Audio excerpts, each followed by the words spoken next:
आता शेतकऱ्यांसाठी खुशखबर आहे। थकीत शेतकऱ्यांना 30 जून पूर्वी कर्जमाफी देणार असल्याची घोषणा मुख्यमंत्री देवेंद्र फडणवीस यांनी केली आहे। तसंच नियमित कर्जफेड करणाऱ्या शेतकऱ्यांना 50,000 रुपये प्रोत्साहनपर अनुदान देणार असल्याचे त्यांनी सांगितले। मुख्यमंत्र्यांनी केलेल्या घोषणांमुळे शेतकऱ्यांना मोठा दिलासा मिळणार आहे। तर राज्यातल्या शेतकऱ्यांना 596 कोटींची मदत मिळणार आहे। अवेळी पावसामुळे शेतपिकांच्या नुकसानीपोटी बाधित शेतकऱ्यांना ही मदत दिली जाणार आहे। राज्य सरकारकडून हा महत्त्वाचा निर्णय घेण्यात आलाय।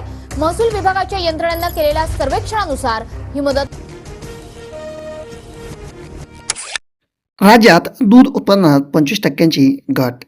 उन्हाच्या तीव्रतेचा फटका बसतोय जनावरांना। चारा महागल्याने दूध उत्पादक शेतकरी सापडले अडचणीत। कृषी साहित्य दरवाढीचे शेतकऱ्यांना आर्थिक फटका। ठिबक सिंचन, मल्चिंग पेपर, PVC पाईपच्या दरामध्ये 70% वाढ। शेतकरी सापडला आर्थिक अडचणीमध्ये, यामध्ये दुमत। सोयाबीन, तूर आणि कांदा उत्पादकांची पीक विमा कंपन्यांकडून क्रूर थट्टा। नेत्यांच्या दुर्लक्षपणामुळे शेतकरी आक्रमक। अनेक ठिकाणी गुन्हे दाखल करण्याची मागणी। कांदा उत्पादक शेतकरी आर्थिक विनाशाच्या उंबरठ्यावर। किलोला मिळतोय फक्त 50 पैशांचा दर। सरकारने दिला दिलासा, पण मात्र अन्यथा शेतकरी आक्रमक। ट्रम्प सैरभैर, शिव्या हडसडल्या। होर्मुझवरून पुन्हा धमकी दिली, इराणना नरक बनवेल। हल्ल्याची वेळ सांगितली, उद्या रात्री 8 वाजता होणार हल्ला सुरू। पूर्वी निवडणुका, आता जनगणना। शिक्षकांच्या उन्हाळ्या सुट्टीवर गंडांतर। जालना जिल्ह्यातील शाळांना 2 मे ते 14 जूनपर्यंत उन्हाळ्याची सुट्टी जाहीर। राज्यात वडिलोपार्जित जमीन वाटपही शासनाने केले सुकर। शेत जमिनीच्या वाटणीपत्रासाठी नोंदणी शुल्क माफ। महसूल मंत्र्यांचा महत्त्वाचा निर्णय। चाकणकरांची SIT कडून 5.5 तास चौकटी। आर्थिक व्यवहार आणि पूजाविधीबाबत विचारले प्रश्न, त्यामध्ये सापडले काही महत्त्वाचे पुरावे। सोयाबीन दरात वाढ झाल्याने शेतकऱ्यांना दिलासा। सोयाबीन दर हे 6,000चा टप्पा ओलांडत आता 7,000च्या पार पलीकडे झेपके चाललेत, यामुळे शेतकऱ्यांना दिलासा मिळाला। सोयाबीन, तूर आणि कांदा उत्पादकांची पीक विमा कंपन्यांकडून क्रूर थट्टा। नेत्यांच्या दुर्लक्षपणामुळे शेतकरी होत आहेत आक्रमक। अनेक ठिकाणी गुन्हा दाखल करण्याची होते मागणी। केळी दर आता 1000च्या आतमध्ये। निर्यात ठप्प झाल्याने उत्पादक शेतकऱ्यांना बसतो याचा मोठा फटका। व्यापाऱ्यांकडून जाणीवपूर्वक पाडले जात आहेत केळी दराचे भाव।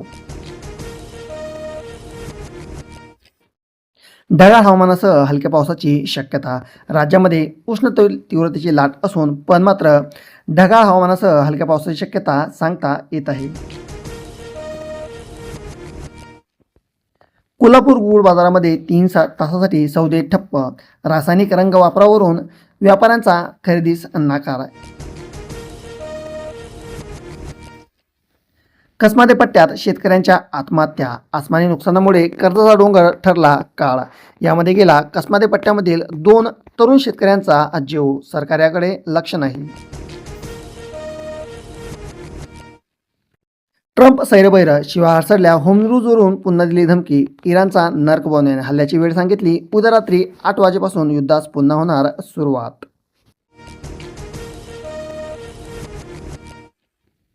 राज्यात वडिलोपार्जित जमीन सुकर। वाटपही शासनाने केले सुकर। शेत जमिनीच्या वाटणीपत्रासाठी नोंदणी शुल्क माफ। महसूल मंत्री